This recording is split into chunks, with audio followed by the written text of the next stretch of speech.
welcome everyone to back again in another episode of the Active Action Podcast. I'm your host, Dr. Nazif, with you.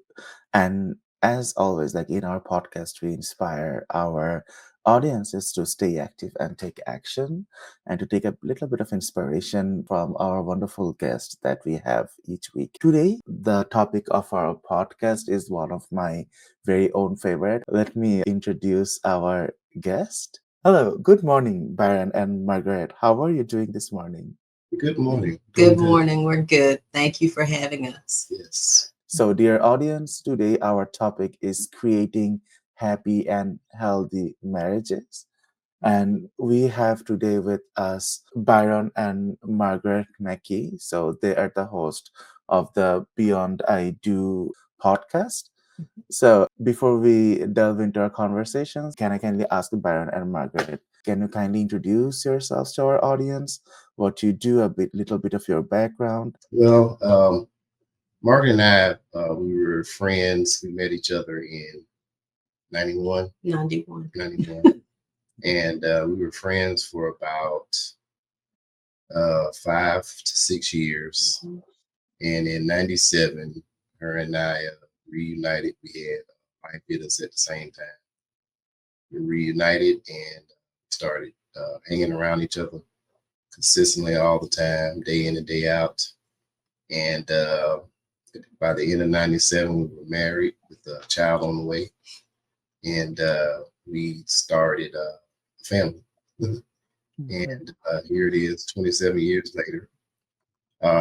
In 2023, we launched our the Beyond I Do podcast. We decided to share.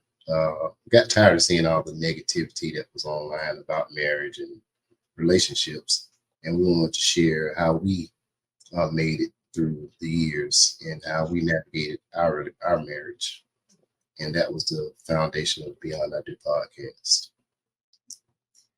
Like he said, we started out as friends when we were still in school, Yeah, and we maintained that friendship. And regardless of distance or anything, we would always, when I went off to school, I would come home, I would make time to see him. And that friendship became the basis of what eventually became our relationship and our marriage. And just to relate, I know Byron and Margaret, so you have been married for many years. You Mhm. have a lot of wealth of wisdom when it comes to relationship and what marriage actually means. Can I Mm. ask you, like, what do you think is the definition of a beautiful or wonderful marriage? So we believe in being a team. Yes. You have two people coming together as one, and you function as a team. And we've learned, and thankfully we learned pretty early in that we had to do what's best for us. And so you get advice, guidance, what have you, from family, friends, from resources like ourselves. But in the end, you have to do what's best for you as a couple. And we function as a team. Our relationship sometimes comes before the individual, and we want to make sure that that relationship is healthy and is thriving. And so sometimes that means that I have to stop and I have to put my individual feelings to the side, because maybe my individual goal doesn't meet the goal of our relationship. And so we just focus on that two becoming one, and we focus as a team. I really like that idea, Margaret.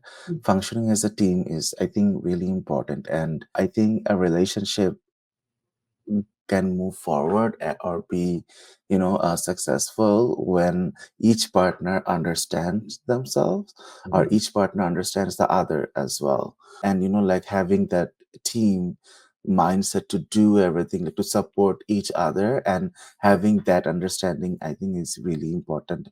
Can I ask you, was there like a friendship involved? Was it like a friend kind of relation when you two met together? Yes, it was definitely friendship, and it started out as it's funny when we met. she has actually had a crush on one of my friends. Oh, So okay. it was definitely Yeah, friendship. it Very definitely good, right? at Yeah. the end. And it was funny because once that didn't happen for her, we kept in contact with each other, and it was just like she was the one that out of all the females that I knew, I felt comfortable being around her. Um, and it just seemed like every time we would, throughout the years, every time we would get in contact with each other, it was like we always picked up where we left off at. It could be 3 or 4 months sometimes when we didn't have contact with each other. So it was definitely the friendship, um, the respect that we had for one another, Mhm. the communication that we had. We would talk about each other's, catching up in each other's lives Hmm. at that time. Helping to guide each other. So that was definitely a great foundation for us. We tried to, Mhm. when we were still in school, we tried to Yeah, date, we tried and that. he messed up. Yeah, I did. And so he was downgraded back to friend.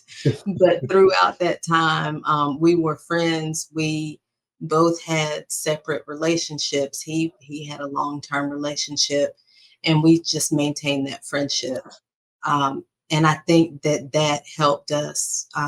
Like there's a mutual respect, there's a comfort there, Right. and that's what, even still to this day, we rely on that friendship to help us maintain our bond. Thank you so much for like explaining that and how that relationship is of being, friends first, but getting to know better when time goes. And like to follow up that question, I wanted to ask you, Byron and Margaret, what do you think the importance of friendship is in a marriage? Oh, well, we typically, our belief is friends over uh, friendship over love. Um, Mhm. you have to be friends in order to have a bond. You think about friendships, with if it's same sex friendships. That's the person you tell everything to. When you were a teenager, you kind of confided in them. Told all your secrets. You shared those intimate details about your life.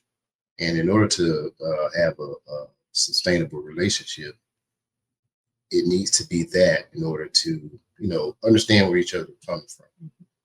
And so we definitely believe in friendship over love. I mean, love is important, but when it comes to love, it's like when you think about, you have friends and family members that you don't want to, you love them, but you don't want to be around them all the time. Mhm. You have to like Mhm. that individual. You have to For sure. like that person a lot because you're spending 24/7 Mhm. of the Mhm. hours that you spend working, that you are with that individual. So Mhm.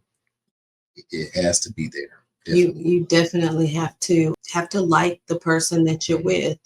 You should want to spend time with your significant other, and sometimes that time is in the romantic sense of the word, but most of the time it's the day to day in and out life things. Yeah. And like he said, Mhm. if something exciting happens, he should be the first person that I want to call.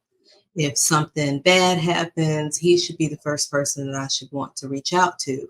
So we stress, you have to like your partner. Yeah.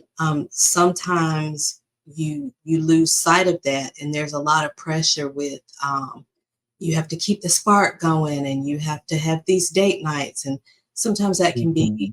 like, it can cause a lot of pressure. But at the end of the day, you have to like the person that you've decided to spend your life with, because that like is what makes it easier to wake up next to the same person day in and Right. day Yeah. out. Mhm. If there's a disagreement, you think about that friendship and what you've created together. Mm. And okay, we need to figure out how to move past this, because I don't want to lose my best friend. I can echo you, Baron Margaret, because I feel like every relationship has their ups and downs, and no relationship is kind of like a straightforward thing. Hmm. It's just like when two people like get together, they might be of different backgrounds, they might have different mindsets, thoughts, those two people getting together, making that bond and understanding how to live with one another, how to support one another is very, very important. Even, in relationships, we have seen like in the first or second or even at the third or fourth year, there are, disagreements, there are things that doesn't like fall into place. At that time, I think people make some really important or really like tough choices, either to rethink if this is going to work out, or also think or might think that, okay, I have to make this work, so let me see what I can do, let me see how I can support my partner to feel her what she can do. When do you think, in the early stage of a relationship, when the partners can have these kind of like conflicts or a bit of disagreements, how do you think it's a better way, to keep a positive mindset at that time and to support one another? So, for us, our backgrounds are very different. I grew up Mhm, as an only child in a very chaotic environment. There was abuse, and I had some things that I did in reaction to that abuse as a teenager. And mhm, so he came from a blended family. He's the youngest of 10. He had mom and a great father, and just very different backgrounds. And so when we did finally get together as a couple, there were some things that I had to deal with that manifested in a way that made it seem like it was against him. I had an okay. issue with physical touch. I had, and he was gracious enough that he didn't take those things personal. He realized that, there's a reason for this, and it's not me. Yeah. And so it's so important that we have grace and understanding for our partner and realize that um, they may lash out towards me, but it's not at me. It's not about me. Mhm. And I need to give this person space. And then we need to figure out how to overcome this together.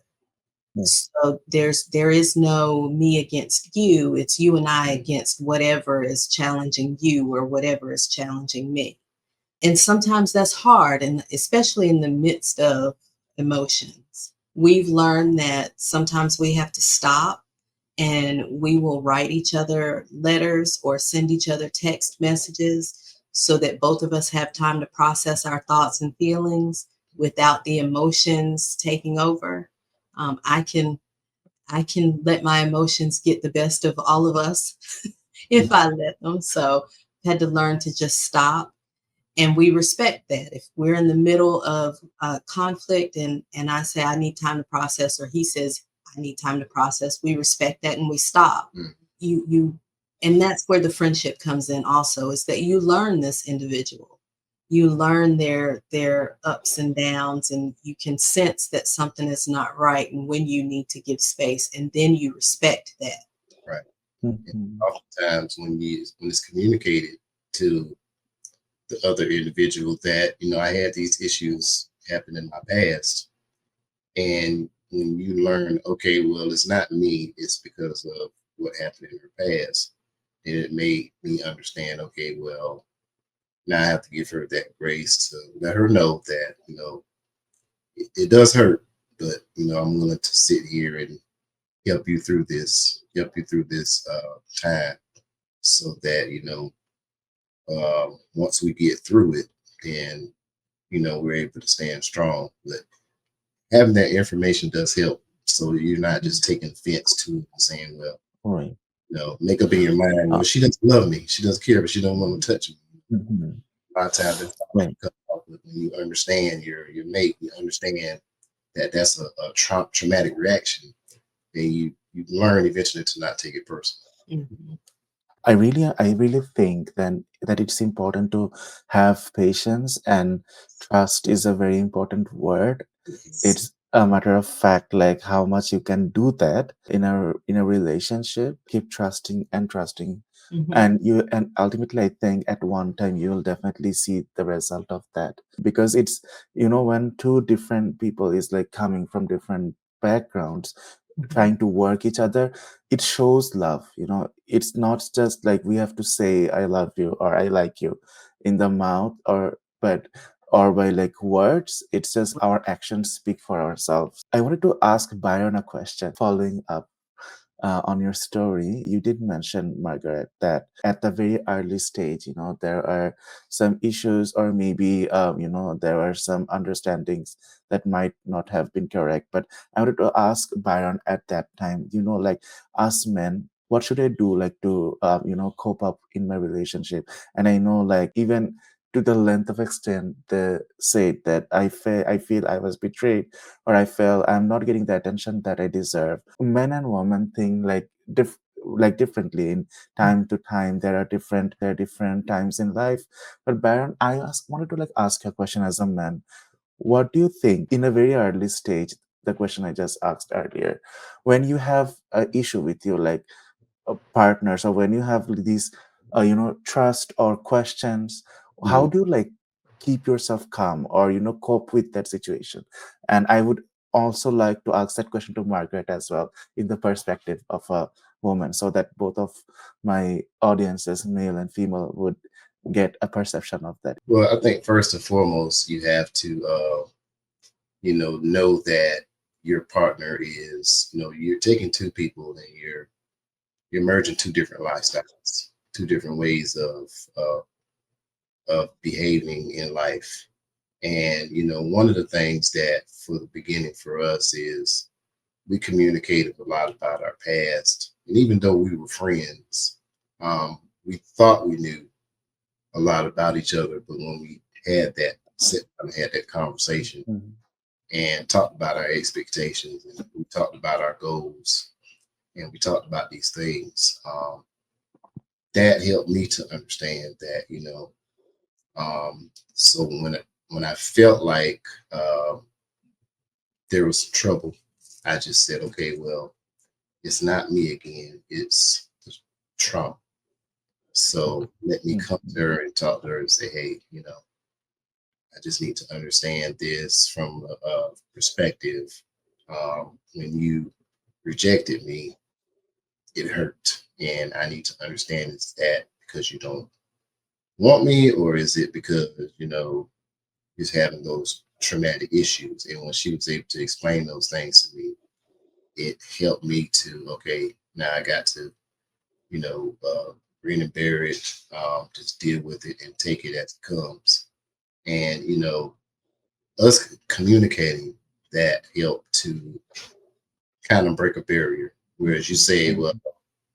I'm not just going to just give in to them, where you might just say, okay, well, maybe half the time I'll do this for them, even though I don't want to, just to, satisfy them, or kind of meet in the middle, so to speak. And that has helped us break through some barriers. And it's all about the communication. Just communicate to your partner how you feel, how this made you feel. And it was tough in the beginning, because you have ego. Ego gets in the way of, who does she think she is? I'm me, and this is who I am. And then you get that ego out of the way, and you learning that you're trying to form, you know, combine two entities. Then it's like, okay, well, now I have to learn her, and we're constantly learning each other. Mhm. Right, right. Life. It's not Mhm. like, I know everything about her, and I don't have to learn anything else. We're constantly learning each other because we're evolving and we're changing throughout time. So, I think that one thing that, like you said, you could have one thing happen, and as a man, he interprets it one way. As a woman, I interpret it completely different. And a lot of times the problem is we don't come together and discuss that issue and how we interpret it, and realize that, oh, okay, different perspectives. And so one thing that we've learned is we have to sometimes be uncomfortable so that we can understand each other's perspective. So there have been times where he's very friendly, he's very outgoing, and he may say something to someone else that can be perceived as disrespectful to me. We may be out, he may say something to the cashier or something that could be perceived as disrespectful to his partner. And as his partner, I need to say, okay, I didn't particularly like how you said, or what did you mean when you said Mhm. that? And for him to say, "Oh, I didn't mean anything by it. I just said it Mhm. and didn't think twice." So those types of things, when the first little seed is there, you have to dig that up before it's puts its roots in. And a lot of times, very often, it's perception. We just perceive Yeah. things differently. Like I said, he's friendly, he's extroverted, he's outgoing. So he never meets a stranger. And I've had to get used to that. I'm the opposite. I'm not extroverted. I don't do small talk, none of that. So the flip side of that is people perceive me as being, mean or what have you. But we understand each other. And so if he's being super friendly, I know that he's not flirting or anything like that. And then he knows if I give him a certain look, I'm not being mean or nasty. I've just hit my people limit. and and I'm not peoply anymore or Mhm. people friendly. Mhm. And we respect those differences in each other. So he's Yes. had his time to be out and about. He sees I've given him the sign, okay, it's time to leave because she's at her limit. Things like that, I think we don't understand that we see things totally Yeah. different. And if we would just take the time in a non judgmental way to listen to each other, that it would solve so many of those little things. Very wonderful words of wisdom, Byron and Margaret. I really appreciate that, and I think my audience would appreciate that as well. I just want to like touch on two different things, Margaret and Byron, you mentioned.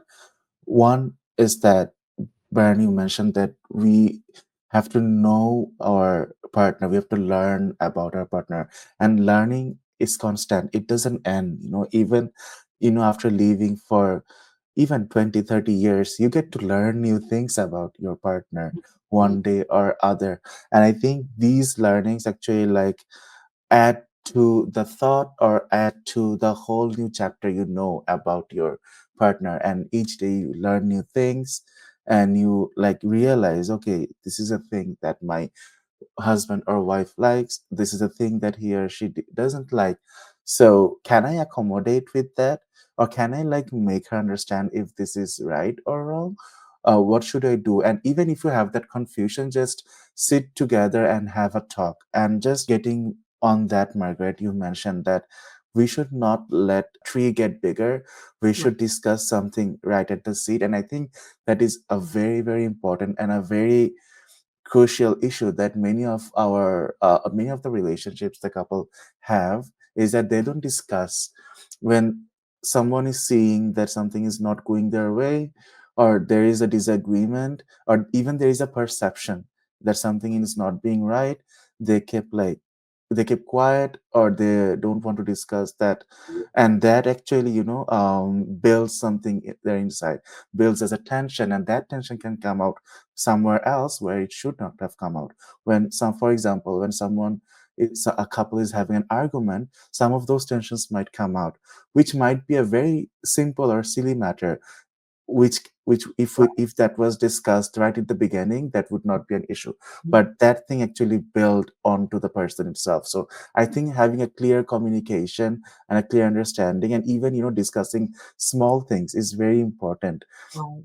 And also, when two people are living together or staying together, they have lots of time, right? They're like with one another. So if someone just says that I didn't remember that, or I didn't have time to discuss that, I think that's not an excuse, Mhm. Right. especially if you value your relationship, if you value that other person.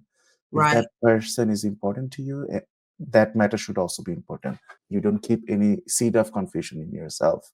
I just wanted to like talk to you, Byron and Margaret, a little bit about creating happy and healthy marriages that we know. So, from my experience, I can see my mom and dad has been married for like nearly 50 years. Okay.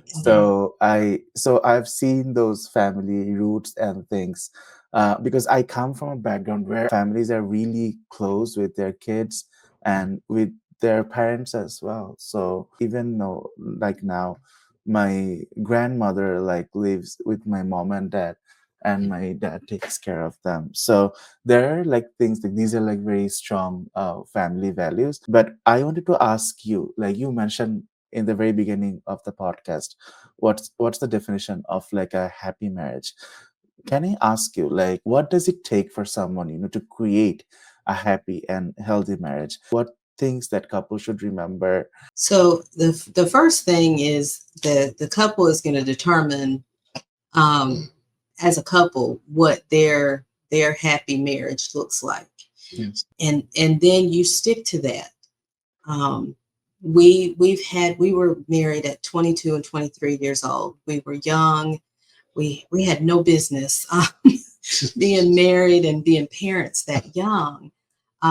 But we made a decision that we're going to get married. We're going to stay married. Mm. And as we've gone through the years, we've had family members, friends, church members give us advice, or we've gone to them for advice, for guidance, especially being that young. Yeah. And then the two of us come together and we have to decide, okay, what are we going to keep? What are we going to change? What are we going to throw out? Right. And for us, and we've continued that throughout the time that we've been together. We decide what that looks like for us. And for some, it may not fall in line with what they think it should be, but the two of us Right. are happy. So that's first and foremost, is that couple has to determine what that looks like. And then you have to put in the work, day in and day out, to maintain that. Mm. Um, we are comfortable around each other in each other's presence. We trust one another. We love each other. We like each other. And we have I have confidence that he has my best interest at heart, and vice versa. We work to try and make things easier for the other Right. partner. So all of those things for us are what make our marriage happy and healthy. Yes. And I think you definitely have to be intentional. And that's my favorite word now. Intentional about your marriage. And, people tend to take their money and they look at it and they invest in, I put a little money here, I'm going to invest in the stock, or I'm investing in this venture.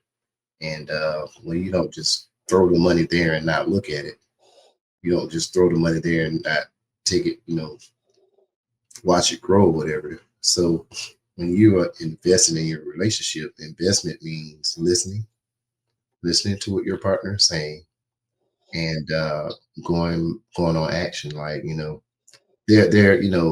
there's an adage in relationships where, where you show up with flowers and candy and that'll just solve everything. Well, when you know your partner might not actually like flowers. Just Right. because Yes. every other woman in the world likes flowers, that doesn't mean that what gets her. She may like, just a um simple carnation might do her just fine. Just and even if, those times where, you're dealing with issues, sometimes just surprise her with, just some simple things. She might like a certain candy bar, you know, and she doesn't get to the point where she stops by the store all the time. I might just be out and about and say, I'm gonna get her that candy bar because I'm just thinking about it. And I'll just get the candy bar and place it on her workstation. And that just lets her know that I'm thinking about it. It's just sometimes it's those simple things in life. Mhm. You don't have to always think, broad about these things. Simple things for us is just sitting around and, well, she has her crocheting. I do some my music and stuff on my iPad. I'm sorry. And we'll just sit there and we like crime dramas. We'll sit there and watch, 2020. We'll catch up on our little shows and just being around each other. Mhm. That's the main thing. And we are intentional about being around each other. And there are times where, I might break off and venture out with some friends and do stuff. And even in that, I try to do things, where it doesn't overlap our time, you know, so that we have our time together. And it's just like really trying to make sure that you putting in time and effort in whatever it is that is important to your relationship. And it starts with listening. Mhm. Listening to her. I listen to what she tells me. I listen to what she's telling me, well, I was thinking about doing such and such, okay, well, maybe I'll surprise you with something, you know. And sometimes it works, sometimes it fails. But I think the effort is the main thing. You're right. I really like when you say it's like the simple things that really matters. It's not just, always money. It's not always like gifts. Right. Sometimes it can be like even a simple appreciation Mhm. that you cook a food for me. I like that food. Mhm. I like how it tastes. You take care of my children. I Mhm. really appreciate you do so hard work to, earn livelihood from our family. I really appreciate that effort and Right. that love and care for us. So even these appreciations can actually mean a lot. Noticing like small things is very important. And like you mentioned, intention and investment. Like if you invest on something, you have to understand like how to invest, or even, like the things that I'm investing. When we invest anything, we think about like the return on investment. Family, I think family, our loved ones is the biggest investment in our life. Right. Because these person will stay with us, in thick and thins, and they will like keep supporting us. And if you don't have their support from their mind, I know you cannot progress in your life. If, for example, like if I'm having a bad day in my home, if I'm so I'm married myself, so if I'm having like a bad day with my wife, I know my work will not go good. Right. Even if I try like my best work would not be reflected. Right. And like, so, and also if when I come back to my home and I like be with my wife again, I just talk to her and I say like, I really apologize, and like let's make up. And if Mhm. she forgives me, that actually feels the world to me, and everything like feels normal. I don't know if it's just like how I function. Having that mental peace is important, where, and I think that mainly comes from your loved ones, your partner. And if that is not important, I don't know what is. So the biggest investment should be over there. And by investment, I mean the appreciations. By investment, I mean the care and the time that he or she deserves. And I Yeah. think that is important to have. I just wanted to like talk to you a bit about parenting, that you mentioned that you were wonderful parents. I just want to ask you, like, for the benefit of my audience, what does, a good parenting actually means, and what are the some of the ups and downs that parents face, if you can tell me from your experience, and a bit about like how during parenting, how couples can support one another, because I know many of my audiences are parents. Mhm. So for the benefit of them. Well, definitely. We, I guess, from the beginning, we got rid of those quote unquote gender roles. So she changed diapers, I changed diapers. Mhm. There was never a time when I didn't participate in raising my children, even little girls. I changed those diapers too. And I, as they were growing up, I always worked a different schedule. So I worked swing shifts, rotating 12-hour shifts. And so one of the things that I did was I participated in, because she teaches school. She would have to leave at a certain time. So whether if it was my off days or the days where I would, you know, get off in the morning, I stayed up and made sure the kids got on the bus.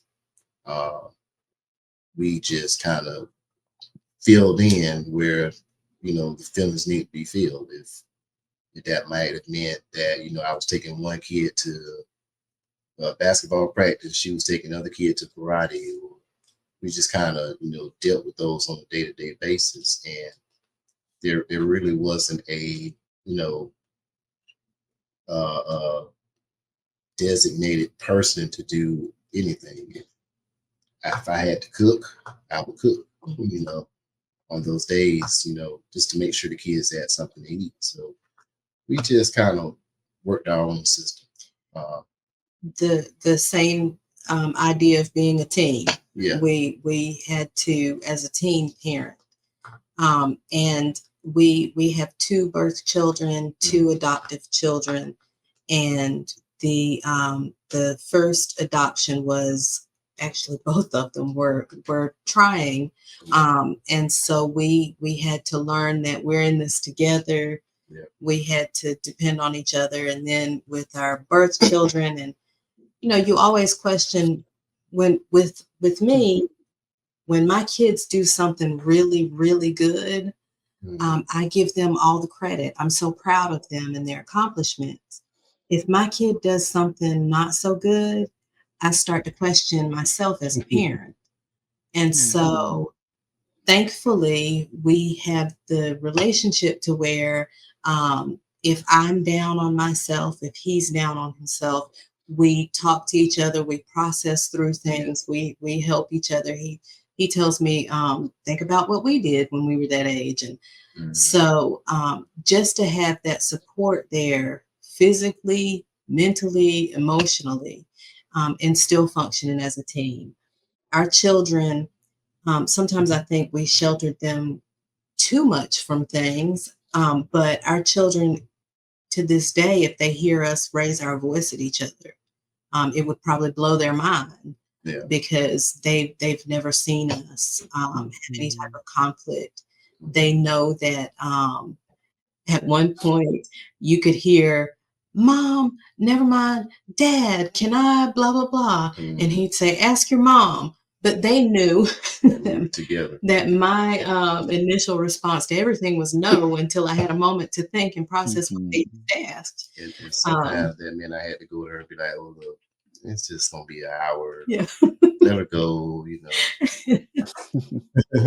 But they saw us operate as a team. And just like everything else, it's just so important.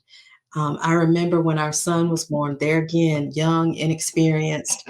I said, well, I'll get up with him on weeknights and you just get up with him on the weekends. And that was the dumbest idea, but we didn't have a clue because we were young parents. But I tell you, that first week, by that Thursday, I'd be up holding the baby, rolling my eyes at him sleeping because because I'm like, this is a dumb idea. But there again, being that we were comfortable with each other, I went back to him and say, look, this plan is not going to work. We're going to figure something else out. I think we did that one time with laundry. I'll wash and dry and you fold and put away. And once we had, the mountain of clothing pile up, I said, look, this is not working. So we try things. If it doesn't work, we come back together. Look, that doesn't work. Make some adjustments. There's no animosity with each other. There's no, I worked, so I should come in to a hot meal, or the kids should already be settled and in bed. It's, we did this together. We're going to do this together. And that's been our, that's been our drive, is that we're a team. Yeah. And the expectation should just be what happened today. It shouldn't be right what something should be all the time, because that's just not reality. It's what happened today. Especially with kids. Today, she might have had a hard day at work. So, and the child might have gotten disciplined by the teacher, or they emailed us about a conference. So how are we going to deal with this situation? So we have to discuss these things. And I think a lot of times, there again, that's that communication. But one thing that we practice too is that, we're number one. Our relationship with Mhm. kids Mhm. were number two. So, we would do what we had to do as far as kids. And then once we got them to bed at night, then we would have our time to conversate and talk about, tomorrow, what has to happen the next day, and put that time in each other Mhm. because, you can't get lost in the sauce, so to speak. And, everything becomes about the kids and people tend to just, and then when you look, you turn around and, you're looking at empty nesters and people are talking about, well, we don't have anything in common. Mhm. We want Mhm. to avoid that as much as possible by tuning in with each other. Also, make sure that you have a trusted support system. Yes. Doesn't have to be several people, but one or two trusted individuals who can babysit from time to Yeah. time. So Okay. have those times to be together. Sometimes that support is not even necessarily babysitting, but just I know we had my mom was very close to us with the when the kids were younger, and so the kids had games and things like that. My mom would come, our niece would come, Mhm. and so the kids they saw their village. They had support outside of us because there are going to be times when those kids aren't necessarily wanting to come to mom or dad to talk about Yeah. things, and if they have this support system in this village that's there, they have trusted adults Mhm. that they can go to. So that was also helpful and important to us. um, we had to set some boundaries with my mom, but there again we did that together and we were a united front with that. But Yeah. it just everything goes back to certain that we are respecting each other and we're working as a team. Right. So I really commend you and appreciate your words of wisdom. I think it's really important to like work as a team and function as a team. And like you mentioned, everything is not like calculated. Everything is not like very equational that I can do this and you can do that and we'll just go that way. It just like comes up in the process and we realize that once we go through that. So, Mhm, but mhm, even on all of this, it's very important to work as a team, function as a team, think as a team, and like how you can like support one another and just make one day a success, one day at a time. I think that's really important to understand. I wanted to talk to you a bit about your own podcast, the mhm. Beyond I Do podcast. So if you can kindly let our audience know a little bit about your podcast. So when we started the podcast, he came to me. We had been discussing doing something separately online, and he came to me with the idea of doing a podcast about marriage and relationships. We are we love. We're so happy with the life we've created, and when you see all these negative things online about relationship and marriage, he came to me and I was like, sure, let's do it if that's going to help kind of neutralize some of that. Mhm. So our first season was us sharing our journey and how we did marriage, how we got together, how we parented, our finances, all of those things. Supporting each other through grief. We've Yeah. both since lost our moms, and how those, we did those things. So our second season, we decided, to be the best partner, I need to be the best individual. So we started to bring on others and interview different individuals who are experts in different areas, finance, fitness, mental health, so that you can learn how to become a better individual and a better partner. And for this season that's just starting, we are back to just the two of us again.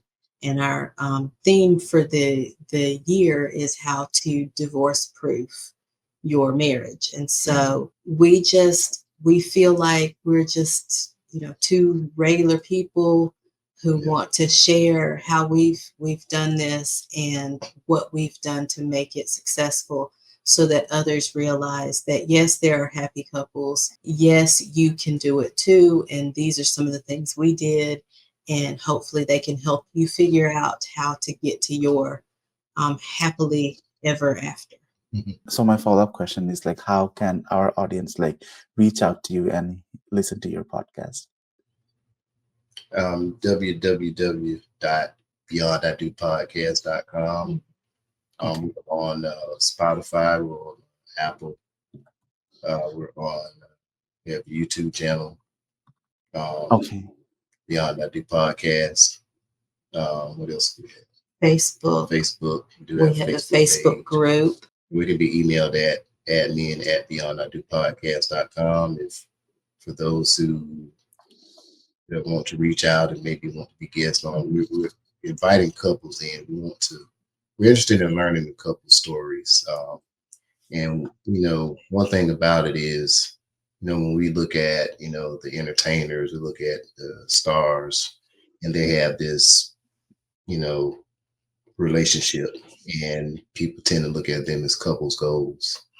And a lot of times when they do have issues, as society, we tend to take, uh, it tends to hurt us. And I Mhm. was telling her one day, I said, I see people all the time just being together and staying together. And, people have very interesting stories. So those are Mhm. the stories that I want to put out there. Just create positivity. There are people who are not in the limelight that have been together 30, 40, 50 years. And Right. we like to, learn their stories. We like to be able to share their stories. So Mm. please, by all means, reach out to us if you guys want to share your story, Yeah. and Sure. help us help you. I'm certain that my audiences will do check out your podcast and Mm. reach out to you, because we have a lot of couples, newlyweds. I know, like from our feedback listening to our podcast, so it would be a huge, huge support for them as well. I really appreciate your time today, Baron and Margaret, for joining this podcast and sharing some of your words on wisdom on creating happy, healthy marriages, on letting our audience know what a successful partnership means and how to like function as a team, how it felt to be like parenting, and some of the strategies can parents follow when they go through the parenthood journey. So I really appreciate. And for dear audience, I really appreciate you hearing this podcast as well. And also, if you do have any questions for Byron or Margaret Mackey, or want to like know more about them, we have a web page for Byron and Margaret in our website. So if you go to our website, activeaction.fm, and you can just search Byron and Margaret, and you'll find their web page with all the links attached, and you can like reach out to them. Next week we will be definitely coming back with another episode. Until then, stay well, stay active, and take action. That is, we always say to our audiences. And also, if you wish to support our podcast, we have means for that. Just go to our website and you can see how. So take care, everyone.